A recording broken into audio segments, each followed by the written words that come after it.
Ahora vamos a realizar conversiones de decimales a fracciones y de fracciones a decimales. Pero primero nosotros tenemos que reconocer cuando una fracción puede ser o decimal o común.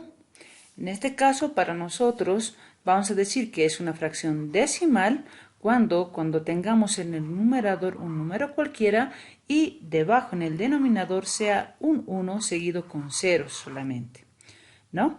En ese caso, por ejemplo, vemos acá, aquí el numerador es 3 y el denominador es 1 seguido de dos ceros, 3 cienavos, ¿no?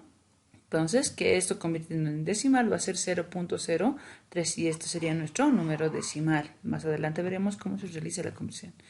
Ahora, por ejemplo, tenemos otra fracción, ¿no? En este caso tenemos 17 sobre 10.000.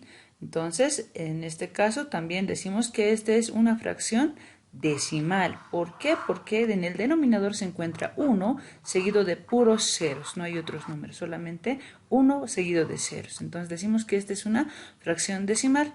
También podemos encontrar otro tipo de fracciones que son las fracciones comunes. ¿Y qué tiene que suceder para que sea una fracción común? Que el numerador puede ser un número cualquiera y el denominador también puede ser un número cualquiera. Bueno, distinto del caso de los que habíamos visto anteriormente. Por ejemplo, aquí era 1 seguido de ceros y aquí también 1 seguido de ceros. En este caso, por ejemplo, es el número 2, ¿no? No es el 1 seguido de ceros. Acá, por ejemplo, en este caso también tenemos 25 cuartos. Entonces decimos que esta es una fracción común, este también es una fracción común. Y el resultado de convertirlos en decimal sería este, por ejemplo, ¿no? Sería un número ya decimal y en este caso este también.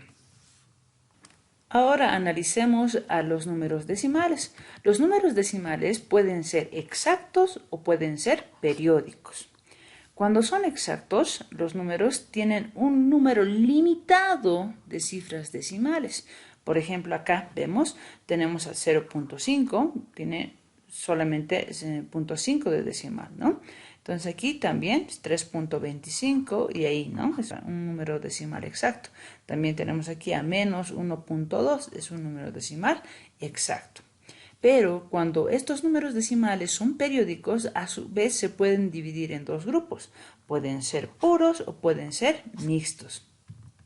Nosotros decimos que es un número decimal periódico puro cuando tenemos, por ejemplo, aquí la parte decimal se va repitiendo infinita cantidad de veces la parte decimal que tenemos acá, por ejemplo, es 0.333 y miren, existen puntos suspensivos, quiere decir que el 3 se está repitiendo aquí hasta el infinito, ¿no? 0.333.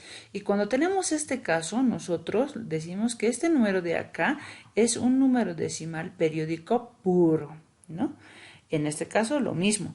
Si tenemos acá, por ejemplo, 0.77777, aquí hay puntos suspensivos, quiere decir que siguen habiendo 7 detrás. Entonces, quiere decir que este es un número decimal periódico puro, ¿ya? Tenemos otro caso también cuando son periódicos mixtos. En este caso hay una mezcla, ¿no? Como su nombre indica, mixto. Entonces hay una mezcla. Fíjense acá, por ejemplo, que tenemos 2.3919191. Fíjense que aquí esta parte no se repite, por ejemplo, este decimal, ¿no? Se repite solamente esta una sola vez, pero aquí 91, 91, 91, infinitas cantidad de veces se repite. Entonces, este es un número periódico mixto. ¿Por qué? Porque hay dígitos que no se repiten y hay también dígitos que sí lo hacen. Entonces, es un número periódico mixto. En este caso, aquí vemos otro ejemplo. Aquí, por ejemplo, tenemos 0.42373737, ¿no? Y los dígitos en este caso que se repiten son 3737 y estos no. Entonces, esto es un número decimal periódico mixto porque tienen dígitos que no se repiten, pero también tiene dígitos que sí se repiten, ¿no? Entonces decimos que este es un número mixto. Ahora, ¿a qué le llamamos periodo?